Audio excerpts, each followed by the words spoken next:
Okay friends, सो कल rural development हम लोग कर रहे थे। ओके। और चलिए अब हम लोग स्टार्ट करते हैं। रूरल डेवलपमेंट का जो सेकंड पार्ट है उसको हम लोग देखते हैं। सो लैंड रिसोर्सेज के बारे में बात कर रहे थे, तो कल मैंने आपको बताया था there are two departments. Ministry of rural development के दो डिपार्टमेंट्स हैं। क्या आप उसके नाम मुझे बता सकते हैं?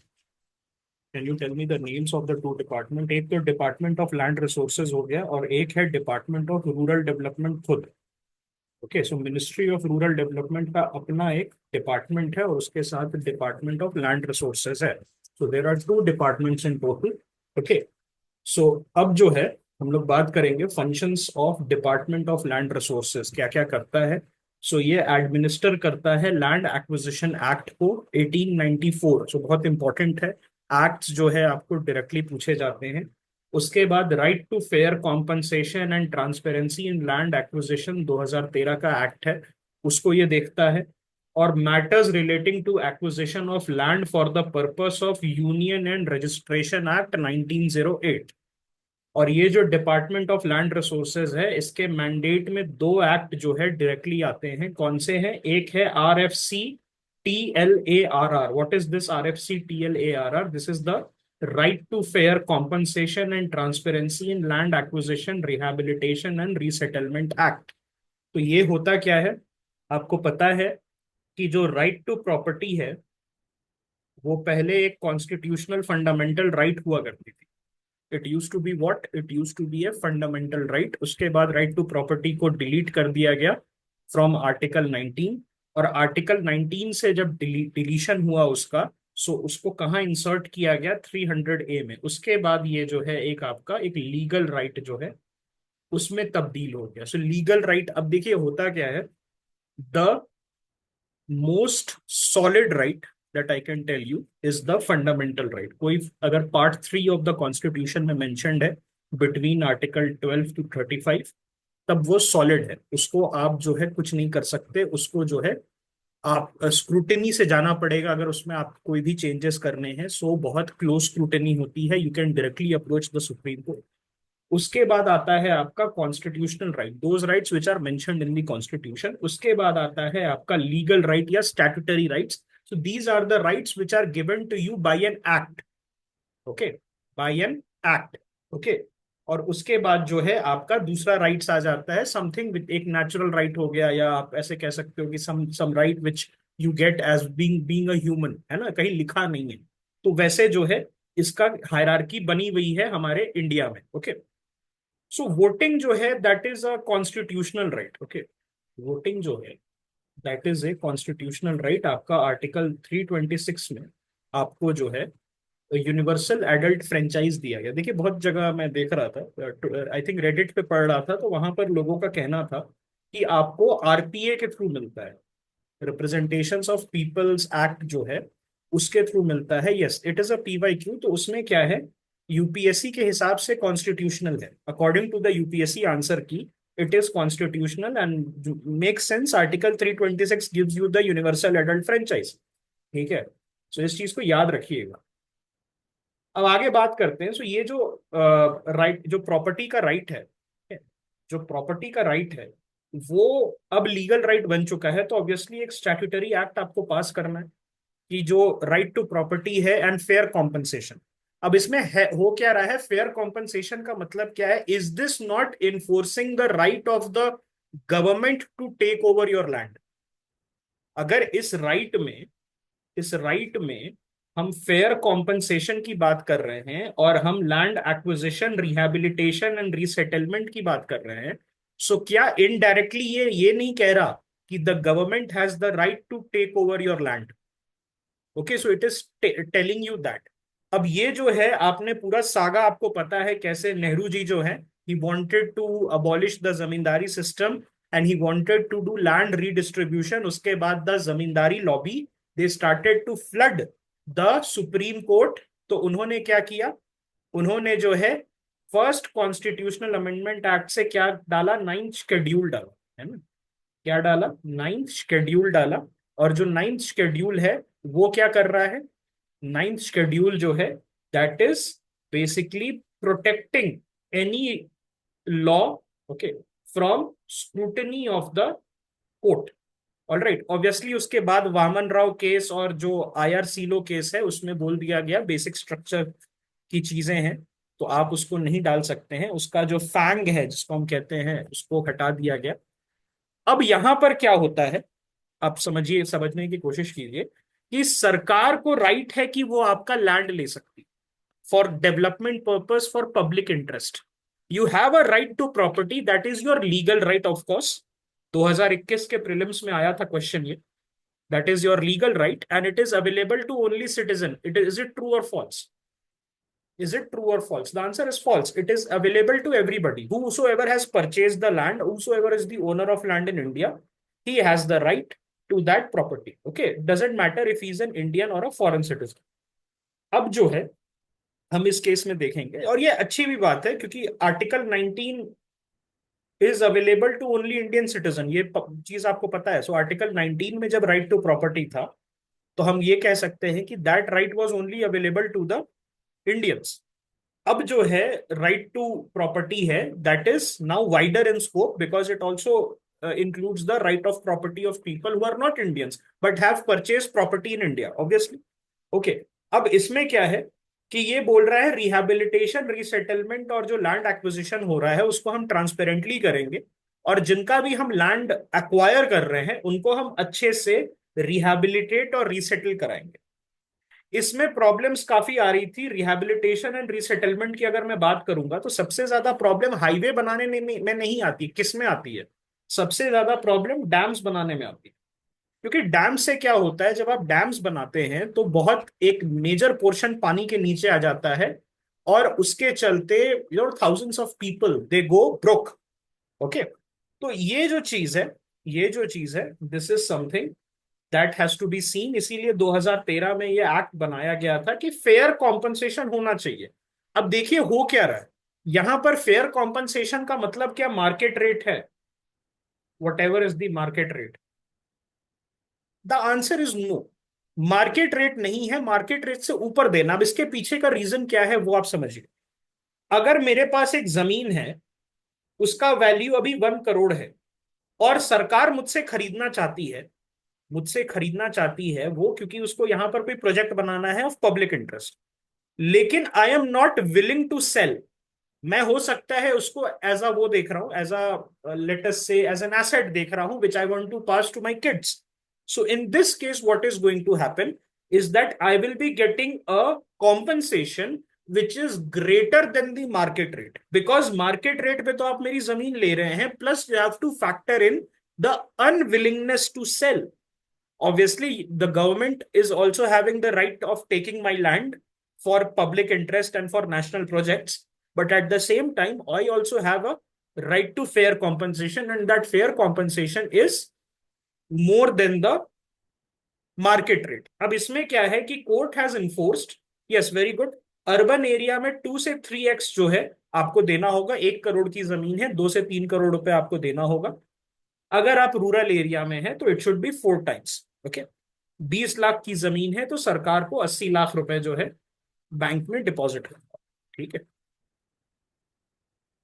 उसके साथ साथ जो डिपार्टमेंट ऑफ, आपका ये जो डिपार्टमेंट ऑफ लैंड रिसोर्सेज है, वो रजिस्ट्रेशन एक्ट 1908 को करता है। सो पहले रजिस्ट्रेशन एक्ट के पहले जो है देयर वेर 7 डिफरेंट एक्ट्स जो लैंड रजिस्ट्रेशन को गाइड करता था। अब जो है एक सिंगल रजिस्ट्रेशन एक्ट जो है 1908, वो जो है गाइड करता है लैंड के रजिस्ट्रेशन को। All right, objective of the RFCTLARR Act 2013 is to ensure, in consultation with institution of local self-government and Gram Sabha, a humane participative approach for land acquisition। पहले क्या होता था, so there has been problems that DM साहब आते थे या SDM साहब आते थे and they used to say to the owner कि तुम्हारे बैंक में मैं पैसा जमा कर दूंगा और कल बुलडोजर आ जाएगा। So this was a major pain point for a lot of villages। अब देखिए, आप सोच के देखिए दैट आप एक जगह पे, your family is living for thousands of years और hundreds of years let us say, है ना। सो इस केस में जो है, इस केस में जो है आप क्या कर रहे हो, आप उनकी राइट छीन रहे हो, right to livelihood, right to live. Okay, हो सकता है वो आसपास उनका काम है, ट्राइबल्स है तो their livelihood is dependent on the forest and the land they live on. So उस केस में क्या हो रहा है, उस केस में जो है एक जस्ट और ह्यूमेन पर्सपेक्टिव की जरूरत है, पार्टिसिपेटिव अप्रोच की जरूरत है। इसमें क्या हो रहा है, ग्राम सभा और institution of local self government जो है हम उनको इन्वॉल्व कर रहे हैं। Department of land resources is implementing to schemes. अब हमने बात कर ली कौन कौन से एक्ट ये करते हैं। सो 2013 का फेयर कॉम्पनसेशन एक्ट और 1908 का रजिस्ट्रेशन एक्ट। तो ये दो एक्ट है which the department of land resources is tasked to execute. उसके साथ साथ दो इंपॉर्टेंट स्कीम्स की हम बात करते हैं which the department of land resources is being given. पहला है digital India land records modernisation programme. ये क्वेश्चन आया था 2024 प्रीलिम्स में। Did this question come in 2024 prelims? The answer is yes. याद है वो direct line to line India yearbook से उठाया गया था। इंडिया ईयरबुक के रूरल डेवलपमेंट चैप्टर से लाइन टू लाइन उठाया गया है आपका ये जो क्वेश्चन आया था लैंड रिकॉर्ड्स मॉडर्नाइजेशन प्रोग्राम में। वो मैं अभी दिखा दूंगा कहां से। और दूसरा जो स्कीम है which the department of land records is tasked with, it is watershed development component of the PM KSY और द पीएम कृषि सिंचाई योजना। हमने बात की थी कि पीएम कृषि सिंचाई योजना जो है that is being executed by different ministry, है ना, जल शक्ति मिनिस्ट्री को दिया हुआ है इन्होंने। लेकिन अब जो है इसका एक कंपोनेंट है that is watershed development, that is being handled by the department of land resources of the ministry of rural development. Is this clear? Please इसको याद रखिएगा। इसको हम लोग बोलेंगे अब से WCPMKSY। समझ में आ जाएगा, watershed development component of the प्रधानमंत्री कृषि सिंचाई योजना, हर खेत को पानी, दैट इज द मोटो। अब हम पहले डिस्कस करते हैं DILRMP. What is DILRMP? This is the digital India land records modernisation programme, और इसको पहले national land records modernisation programme कहते थे। और ये एक रिवैम्प्ड और कन्वर्टेड स्कीम है which has been converted into a central sector scheme. ये क्या बन चुका है अब? ये एक सेंट्रल सेक्टर स्कीम बन चुका है। सो लैंड से रिलेटेड जो स्कीम्स हैं मेजोरिटी हम क्या देख रहे हैं कि वो सेंट्रल सेक्टर स्कीम है। इसके पहले स्वामित्व देखा था हमने, डिड वी सी स्वामित्व?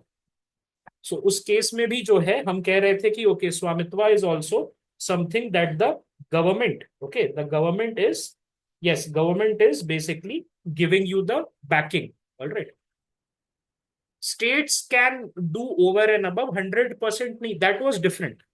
यहाँ 100% फंडिंग सेंटर से आ रही है और सेंट्रल सेक्टर था, वो था core of core central sponsored scheme that we had discussed in relation to the National Social Assistance Program NSAP, which was launched in 1995, है ना? All right, so this is the thing। यहां पर क्या है, central sector scheme में ये similar है, obviously 100% funding आ रही है और सेंटर इसको गाइड कर रहा है, सेंटर इसको एग्जीक्यूट कर रहा है। और एम क्या है? To develop modern transparent system which improve real-time information on land, optimize the use of land resources and check the fraudulent बेनामी transaction। होता क्या है, अगर आप जुड़े हुए हैं अपने गांव से तो आपको पता होगा, तहसीलदार का ऑफिस देखा है कभी, या पटवारी का ऑफिस? वहां पर फाइल्स देखी है, धूल धूल मिट्टी पड़ रही है फाइल्स पे, है ना? सो वहां पर जो है तहसीलदार के पास 100 years पुराने डॉक्यूमेंट्स हैं। ओके, 100 to 150 जब से जो है उसका वो बना है उतने फाइल्स उसके पास रहते हैं। और उसके वजह से क्या होता है, लैंड का पता नहीं है। So I tell you about this. मेरे एंसेस्ट्रल विलेज में हमें ये पता है कि हमारा कुछ 10 बीघा जमीन है, लेकिन हमें ये नहीं पता है कहाँ है। And all thanks to the manual filing, क्योंकि हमें यही नहीं पता है कि गांव में किधर, हम भूल गए। इतना पता है that we use to have 10 bighas of land, but where it is we do not know because of the filing process. तो उसको क्या करना है, जितने भी डॉक्यूमेंट्स है उसको हम क्या करेंगे, डिजिटाइज करेंगे। उसको हम क्या करेंगे, डिजिटाइज करेंगे। उसको हम लोग हेल्प से, थ्रू टेक्नोलॉजी हम लोग उसको डिजिटाइज करने वाले हैं। उसके बाद ये एक और चीज कर रहा है, फ्रॉड्यूलेंट बेनामी ट्रांजैक्शन। अब बेनामी ट्रांजैक्शन होता क्या है? बेनामी जिसका कोई नाम ना हो। ओके, सो इस केस में क्या होता है कि कोई पर्टिकुलर प्रॉपर्टी जो है, these are assets which are held by one person, जिसको बेनामीदार कहते हैं, for the benefit of another who is actually the owner. Okay, with the actual owner's identity which is concealed. All right. और इसमें क्या करते हैं, अपने नौकर के नाम पे, अपने कजन के नाम पे, अपने डिस्टेंट ड्राइवर के नाम पे, ऐसे, हाँ, ड्राइवर डिस्टेंट रिलेटिव के नाम पे आप जो है डाल देते हैं। ठीक है, तो एक एक आदमी होता है whose name is benamidar. The person benamidar, he will be doing what, he will be holding the property in the name of some other person. So ये बेनामी ट्रांजैक्शंस जो है, ये बहुत पॉपुलर कब हुआ था? ये पॉपुलर हुआ था जब लैंड सीलिंग एक्ट जो है आया था। उस समय lot of zamindars, they had given the land to their नौकर चाकर। ओके, सो उस केस में जो है बेनामी ट्रांजैक्शन वाज देयर। अब जो है it is used by the corrupt elements of society. बहुत सारे जो आपके ब्यूरोक्रेट्स होते हैं, वो बेनामी प्रॉपर्टी रखते हैं। ओके, सो उसको चेक करने के लिए डिजिटाइज किया जा रहा है लैंड रिकॉर्ड्स को। ओके, एक बार डिजिटाइज होगा तो आपको जो है पता चल जाएगा विच land is benami, which land is not. दो न्यू कंपोनेंट आ रहा है DIL में। One is the consent based integration of Aadhaar number with land record. अब ये देखिए, बहुत इंपॉर्टेंट है सुनना। Consent based, because obviously right, right to privacy का ये एक सिचुएशन आ जाता है यहाँ पर। राइट टू प्राइवेसी आ जाता है, सो दिस बिकम्स इंपॉर्टेंट कि आप जो है you can not force, so it has to be consent. अब देखिए हो क्या रहा है, पीपल ऑलवेज से, अगर आप पेपर पढ़ रहे हैं, ट्विटर पे जा रहे हैं, सो आप बोलेंगे कि अगर आधार नंबर मैंडेटरी हो जाए प्रॉपर्टी से लिंक करना, this will be the biggest master stroke possible against corruption. So उसमें क्या होता है कि आधार से जब लिंक हो जाएगा, आधार नंबर इज यूनिक ना, UIDAI, आपके पास एक यूनिक आईडी है। सो उस केस में क्या हो रहा है, उस केस में अगर मेरे पास एक आधार नंबर है which is in the database, तो सरकार को पता चल जाएगा how many properties I am having. बेनामी का तो फिर सवाल नहीं होगा, लेकिन फिर जो पुट्टा स्वामी जजमेंट है उसके बेसिस पे you have to take consent. So जो करप्ट बाबू है, राइट टू प्राइवेसी के बेसिस पे बच जा रहे हैं। अभी क्या नया कंपोनेंट है, ये आपका digital India land record modernisation का कंसेंट बेस्ड इंटीग्रेशन। मतलब फॉर एग्जांपल, जैसे मेरे पास जमीन है और मुझे पता है कि मैंने कुछ गलत नहीं किया है, या मेरे पास आधार नंबर है, सो मैं क्या कर रहा हूँ, उसको लिंक करा दे रहा हूँ अपना कंसेंट देके। कोई मुझे फोर्सफुली नहीं लिंक करा सकता। दूसरी चीज है computerisation of revenue records and their integration with land records. So यहां पर क्या है कि जिसने रेवेन्यू जो कोर्ट्स हैं, रेवेन्यू कोर्ट्स के जो जितने भी जजमेंट्स हैं, जितने भी डॉक्यूमेंट्स हैं, उसको आप क्या कर रहे हो, लैंड रिकॉर्ड के साथ इंटीग्रेट कर रहे हो, ताकि डिस्प्यूट्स कम हो।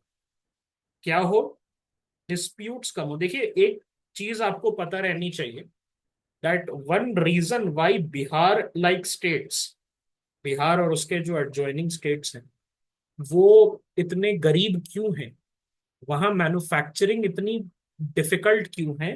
The answer is severe land fragmentation. यहां पर क्या हो रहा है, सिवियर लैंड फ्रैगमेंटेशन है। मतलब इसका क्या है कि वहां पर जो है बहुत सारे लोग, छोटा छोटा छोटा छोटा एरिया जो है उनके पास रहता है। इसीलिए ग्रीन रेवोल्यूशन जो है पंजाब और हरियाणा में पहले गया। ओके, पंजाब और हरियाणा में पहले गया। उसके पीछे का रीजन एक बड़ा क्या था, दैट पंजाब और हरियाणा में big land owners were there, जो कि एग्जीक्यूट कर सकते थे ग्रीन रेवोल्यूशन। और बिहार जो है, वहां पर green revolution because of this excessive land fragmentation नहीं हो पा रहा था। अब इसमें क्या होगा, जब आप रेवेन्यू कोर्ट के रिकॉर्ड्स लैंड रिकॉर्ड से आप लिंक कर देंगे, तो उससे हमें डिस्प्यूट्स कम होंगे। मतलब अगर मुझे पता रहेगा 1960s में किसने इसको खरीदा था या किसने इसका रेवेन्यू भरा था, किसने इसका फीस भरा था, I can trace the actual owner. होता क्या है, मल्टीपल पीपल ले द क्लेम। 120 पुराने केसेस चल रहे हैं अभी भी बिहार के कोर्ट्स में और एडजॉइनिंग एरियाज के कोर्ट्स में रिलेटिंग टू लैंड डिस्प्यूट्स। उसके वजह से क्या होता है, मैन्युफैक्चरिंग आप नहीं कर सकते जब तक लैंड रिफॉर्म्स ना हो। And this question can come in your GS paper 3। Okay, आया भी था इस साल जीएस 3 में। उसके बाद यूएल पिन और भू आधार। अब देखिए, आधार तो हम नहीं कर सकते, उसके साथ इन्होंने क्या किया, unique land parcel identification number. जैसे आपका आधार है उसी तरीके से भू आधार करके एक आधार फॉर लैंड्स, ये क्या कर रहा है, ये जो है यूएल पिन जो है बेसिकली आधार कार्ड बना रहा है इंसानों के लिए नहीं, लैंड पार्सल्स के लिए, जमीन के लिए। ओके, सो इसमें क्या है, 14 digit alphanumeric unique ID है for each land parcel based on their geo coordinates.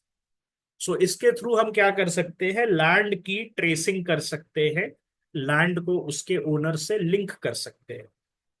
And it is compliant with the ECC, and the OGC standards. Okay. So ECC, MA और OGC क्या होता है? What is ECC, MA and OGC? So ECC, MA जो है, this is the Electronic Commerce Code Management Association Standard, और OGC जो है, this is the Open Geospatial Consortium Standard. Okay. So international standards जो है उससे कंप्लायंट है, ये याद रखिएगा। ईसीसी, एमए और ओजीसी अगर आ जाता है आपके एग्जाम में तो आप किससे लिंक करेंगे इसको, लैंड से।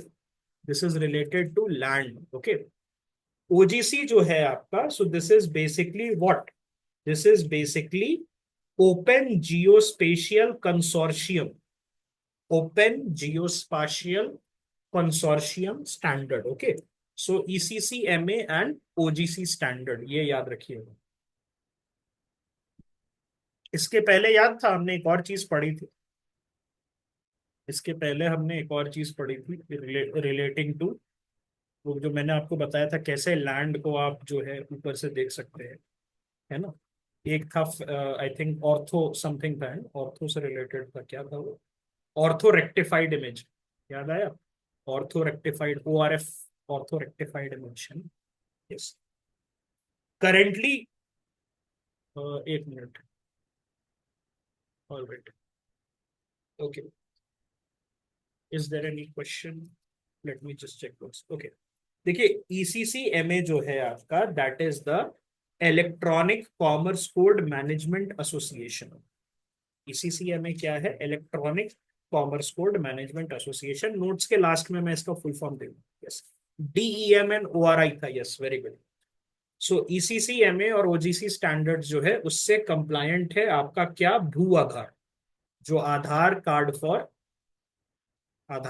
For your land parcels. ठीक है, आगे चलते हैं। अब ये देखिए, ये आया था 2024 के prelims. Currently, records of rights in states and union territories are maintained in their local languages. CDAC Pune जो है, what is CDAC? This is the Center for Development of Advanced Computing. और CDAC पुणे क्या कर रहा है, ट्रांसलिटरेट कर रहा है record of rights available in local language to any of the 22 schedule 8 language of the constitution. अब वहां पर हमने क्या अपना दिमाग लगाया था, बहुत लोगों ने एनी था, तो एनी नहीं हो सकता, लेकिन क्या ये पॉजिटिव स्टेटमेंट है, क्या ये पॉजिटिव स्टेटमेंट है? The answer is yes, it is a positive statement. Okay, so इस चीज को याद रखिएगा।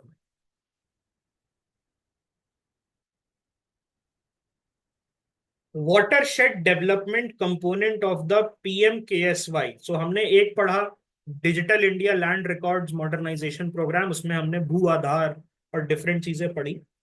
अब ये जो है PMKSY, दिस इज PM कृषि सिंचाई योजना, WDC PMKSY।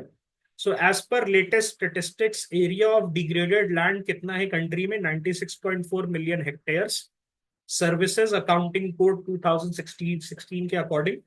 और एम ऑफ द स्कीम क्या है? It is to address concerns of land degradation and wastelands and enhance the productivity in rain fed areas.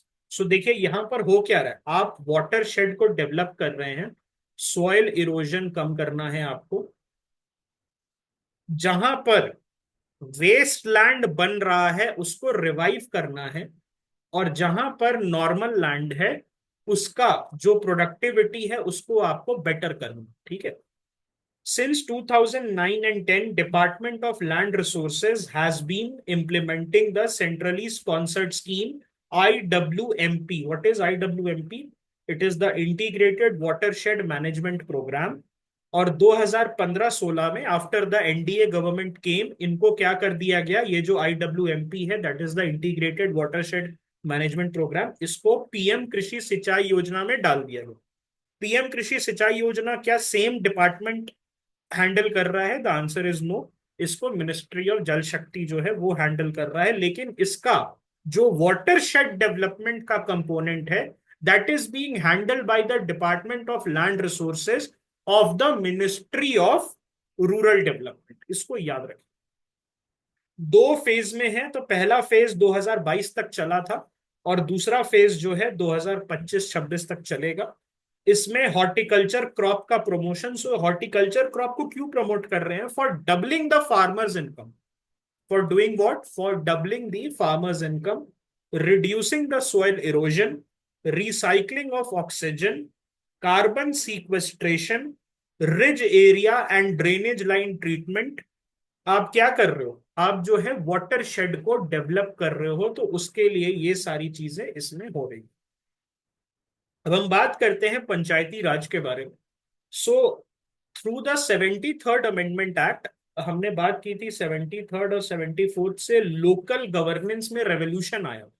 So 74th से हमने म्यूनिसिपैलिटी को देखा था, और 73rd अमेंडमेंट से हमने किसको देखा था? पंचायत को। So panchayat are ancient bodies. Okay, ये क्या है? बहुत सालों से, थाउजेंड्स ऑफ ईयर से जो है हमारे कंट्री में, गुप्ता पीरियड में हमने देखा, हमने मिडीवल पीरियड में देखा कैसे होता था, ग्राम भोज का, है ना, ये सारी चीजें हम देखते थे। So part 9 article 243 was added to the constitution. इसमें क्या था? पार्ट 9। ये क्वेश्चन आया था 2024 के प्रीलिम्स में। This question did it come in 2024? Yes, it came. Okay, so Part 9 was added to the Constitution via the 73rd Amendment Act, and it provides a three-tier system of panchayat. तो three-tier system हर जगह होगा क्या? क्या three-tier system हर जगह होगा? The answer is no. Three-tier system will not be everywhere. जहां पर 20 लाख या 2 मिलियन से कम पॉपुलेशन है वहां टू-टियर सिस्टम अप्लाई। जिन जिन स्टेट में 20 लाख से कम का पॉपुलेशन है वहां पर आप दो टीयर सिस्टम कर सकते हो, जहां पर 20 लाख से ज्यादा का पॉपुलेशन है वहां थ्री टीयर सिस्टम। ओके, उसके बाद आर्टिकल 243 जो है वो रिजर्वेशन ऑफ सीट देता है SC STs के लिए इन अकॉर्डेंस विद देयर पॉपुलेशन। जितनी आबादी उतना हक। Okay, and women with regular election, मतलब विमेन जो है उनका 33% फिक्स्ड है। मतलब क्या है? SC ST विमेन के लिए पॉपुलेशन है, and this is a fixed provision. हमने क्या बात की थी कि 73rd 74th अमेंडमेंट में दो टाइप के प्रोविजन है। One is the voluntary provision, जो स्टेट्स पे छोड़ दिया गया है। जो स्टेट्स पे छोड़ दिया गया है आपको एग्जीक्यूट करना है कि नहीं करना, और सर्टेन प्रोविजंस आर मैंडेटरी। तो ओबीसी रिजर्वेशन किस में आएगा? ओबीसी रिजर्वेशन वॉलेंट्री में आएगा। मैंडेटरी में क्या आएगा? SC ST and women reservation. अब SC ST reservation has to be in accordance with the population. अब इसमें होता क्या है? In certain states the tribal population is very less, let us say 0.2%, so you can maybe reserve 1%. In certain states, the SC population is less, but the ST population is very high. So वहां पर इस चीज को देखने के लिए हम क्या कर रहे हैं, SC ST का जो रिजर्वेशन है वो उनके पॉपुलेशन के अकॉर्डिंग हम रख रहे हैं। और विमेन तो हर जगह फिक्स्ड है ना, कि विमेन का भी फ्लक्चुएट करता है, ऐसा नहीं है। विमेन एवरीवेयर इज 49-50% मिनिमम, है कि नहीं? तो विमेन के लिए फिक्स है 33%, and relative for SC ST according to their population. ये चीज सबको समझ में आ गई। Ministry of Panchayati Raj was created on May 27, 2004 as a separate ministry, and it oversees the implementation of Part 9 of the Constitution. पैसा act 1996 जो है, अब पार्ट 9 ऑफ द कॉन्स्टिट्यूशन हर जगह नहीं है, ट्राइबल एरियाज में नहीं था। सो ट्राइबल एरियाज में भी पंचायती राज रेवोल्यूशन भेजने के लिए पैसा एक्ट जो है, पंचायत उसको आगे बढ़ाने के लिए ये वाला जो एक्ट है आपका, वो बनाया गया था। So what is the full form of PESA? It is the provisions of panchayat bracket extension to scheduled areas. और ये फिफ्थ शेड्यूल्ड एरियाज के बारे में बात कर रहे हैं। ठीक है, all right, just right, okay. उसके बाद जो है, operationalizing district planning committee in terms of article 243 ZD of part 9A। So part 9A किससे रिलेटेड है? पार्ट 9A ऑफ द, ये भी क्वेश्चन आया था 2024 प्रीलिम्स में, आपका ये क्वेश्चन आया था। Part 9A of the Indian constitution, so it deals with municipalities. Okay, so आपका जो ये है, डिस्ट्रिक्ट में क्या होता है? एक डिस्ट्रिक्ट में क्या सिर्फ अर्बन एरियाज है? The answer is no, municipalities भी है, रूरल एरियाज भी है। सो उस केस में हम क्या देख रहे हैं, उस केस में कि जो डिस्ट्रिक्ट प्लानिंग कमिटीज बनेगा, although in terms of part 9A article 243 ZD बनेगा, लेकिन उसमें रूरल एरियाज का भी एक रोल होता है। और उसमें जो है हम ये भी देखेंगे कि एक साथ आके रूरल और urban areas district planning committee बनाएंगे। ठीक है। Part 9 of constitution, it provides for setting up of 3 tiers of panchayat, but अगर आपका 20 लाख से कम पॉपुलेशन है तो 2 tier से काम चल जाए। 3 tier सिस्टम में क्या क्या होता है? एक ग्राम पंचायत होता है विलेज लेवल पे, एक डिस्ट्रिक्ट लेवल पे, और एक इंटरमीडिएट पंचायत होता है सब डिस्ट्रिक्ट लेवल। अगर आपकी पॉपुलेशन 20 लाख से कम है, so you can do away with the intermediate panchayat, और 2 tier सिस्टम आप ले सकते। Part 9 also provides for a gram sabha. So ये ग्राम सभा क्या होता है? It is the general assembly of registered voters who reside in areas of gram panchayat.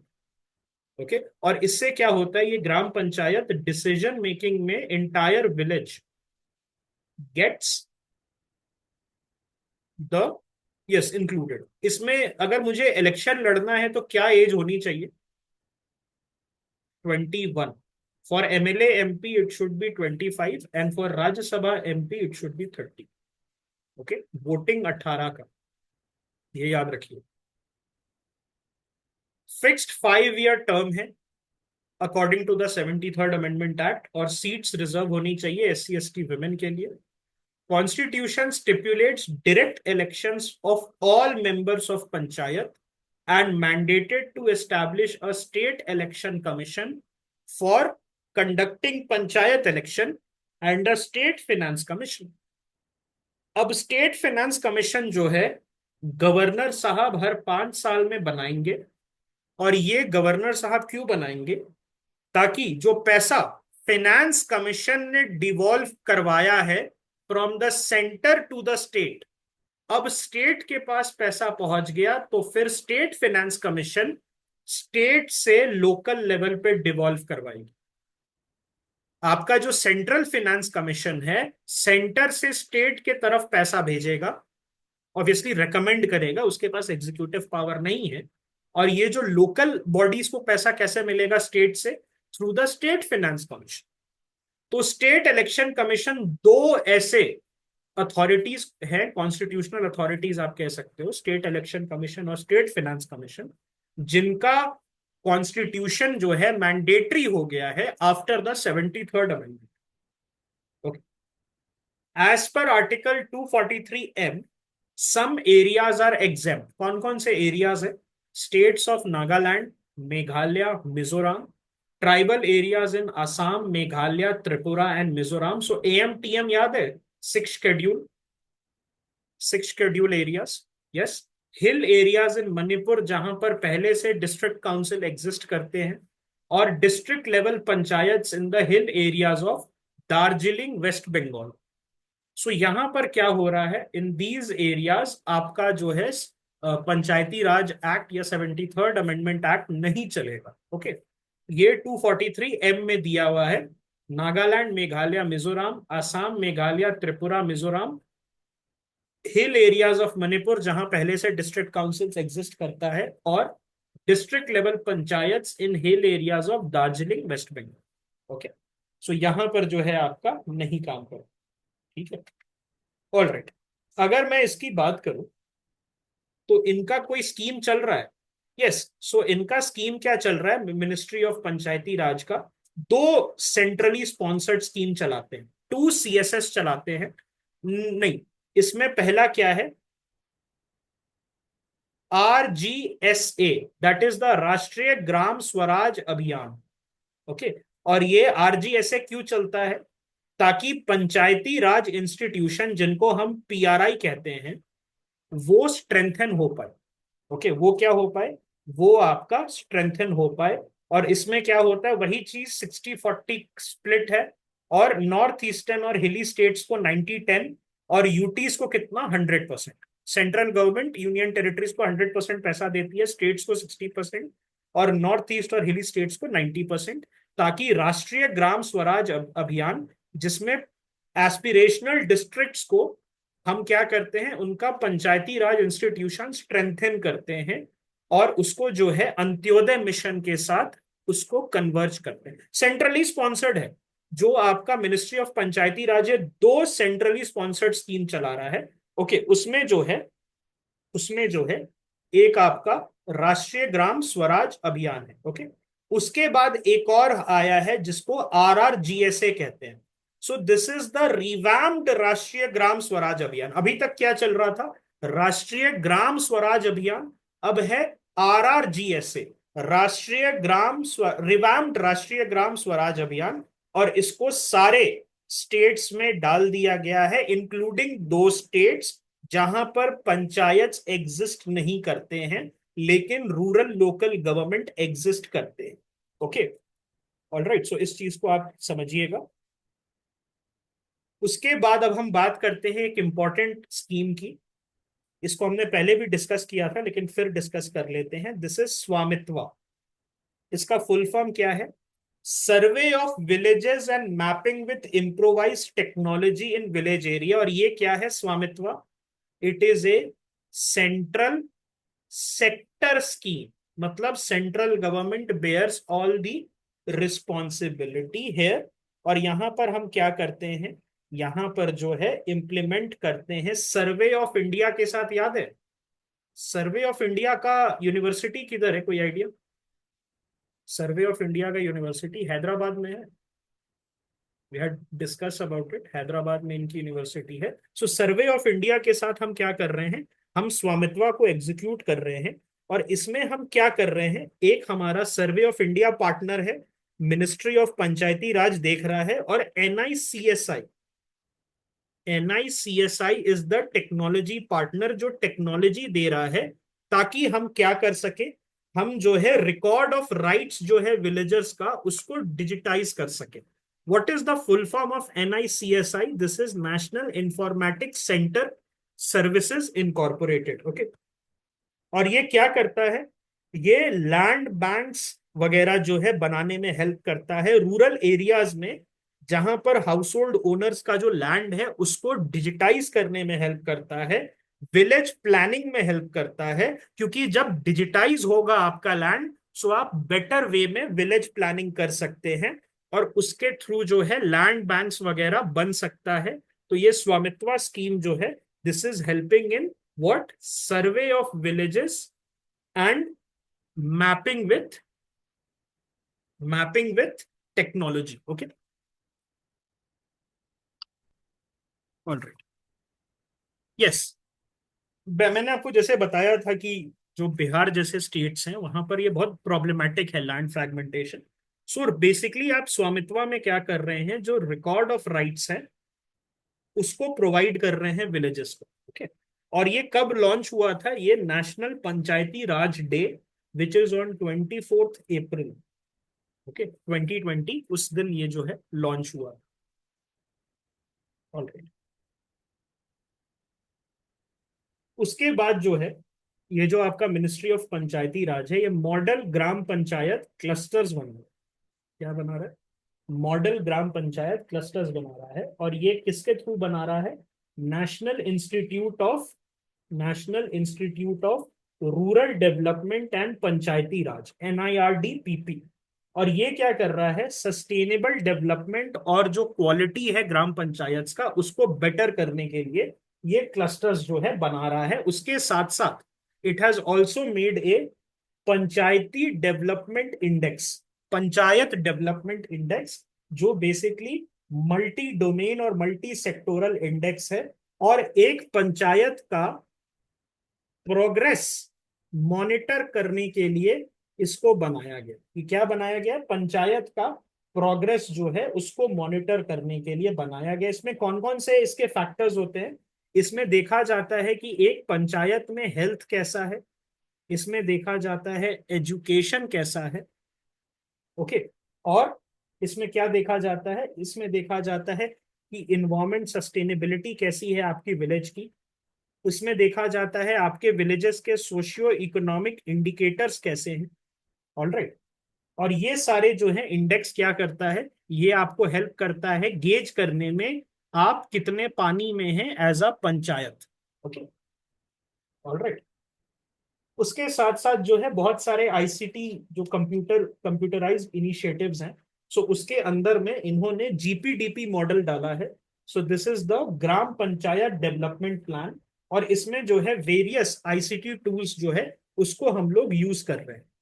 उसके साथ साथ मिनिस्ट्री ऑफ पंचायती राज जो है GS निर्णय करके एक मोबाइल एप्लीकेशन इसने लॉन्च किया है। और ये क्या है? ये रूरल कम्युनिटीज को एम्पावर करेगा, इजी एक्सेस देके critical information which has been discussed during a gram sabha, उसके फैक्ट्स को वेरीफाई करना। Okay, yes, it has been used by NITI Aayog, भी हेल्प करता है इन सबको बनाने में। सो ये जो GS निर्णय है, सो निर्णय का फुल फॉर्म क्या है यहाँ पर? निर्णय is an acronym. This is the National Initiative for Rural India to Navigate, Innovate and Resolve panchayat decision. So इसमें होता क्या है? GS निर्णय आपने जो भी डिसीजन ग्राम सभा ने लिया कि ये स्कूल बनेगा, ये जो आपका पोखरा बनेगा, ये पॉन्ड बनेगा, ये चीज होगी, ये रोड बनेगा, उसको क्या किया जाता है? इस ऐप में डॉक्यूमेंट कर दिया जाता है कि XYZ पंचायत जो है it has taken the decision. और उसके बाद वो डिसीजन कितने दूर तक गया उसकी फैक्ट्स को वेरीफाई किया जाता है, ताकि जो है we can follow through. Okay, so इसको याद रखिएगा, GS निर्णय का। और उसके बाद मिनिस्ट्री ऑफ पंचायती राज एक और चीज करता है, नेशनल पंचायत अवार्ड देता है पंचायती राज दिवस के दिन। Okay, so national panchayat awards जो है वो बेस्ट सरपंच इन सबको मिलता है, और बेस्ट परफॉर्मिंग पंचायत विलेजेस जो है उनको ये अवार्ड दिया जाता है। और ये कब दिया जाता है? 24 अप्रैल को दिया जाता है, which is on national panchayati raj day. Okay, so this is related to your ministry of panchayati raj. तो अभी तक हमने दो मिनिस्ट्री की बात करी। हमने मिनिस्ट्री ऑफ रूरल डेवलपमेंट के बारे में पढ़ा। How many departments are there in rural development? There are two departments. How many departments? There are two departments here. और वो क्या था? Department of rural development and department of land records. दूसरा हमने पढ़ा मिनिस्ट्री ऑफ पंचायती राज के बारे में। ओके, ठीक है, okay, so I think we can stop here. उसके बाद जो है हम लोग ड्रिंकिंग वाटर एंड सैनिटेशन से रिलेटेड हमारा है, इसको हम लोग कंप्लीट कर लेंगे। एंड आई ट्राई कि कल जो है आपको सारा नोट्स मिल जाए, and with in 2 to 3 days आपका ये कंप्लीट हो जाए। ठीक है।